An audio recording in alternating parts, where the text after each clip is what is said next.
சிவகங்கையில் ஒருவர் வீடு புகுந்து வெட்டி கொல்லப்பட்ட சம்பவத்தில் 5 பேரை போலீசார் கைது செய்தனர்.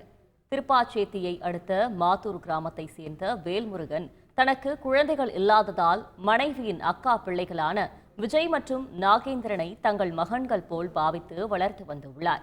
4 வருடங்களுக்கு முன்பு விஜய் பவித்ரா என்ற பெண்ணை திருமணம் செய்த நிலையில் குடும்ப பிரச்சினை காரணமாக பவித்ரா 2 ஆண்டுகளுக்கு முன்பு தூக்கிட்டு தற்கொலை செய்து கொண்டார்.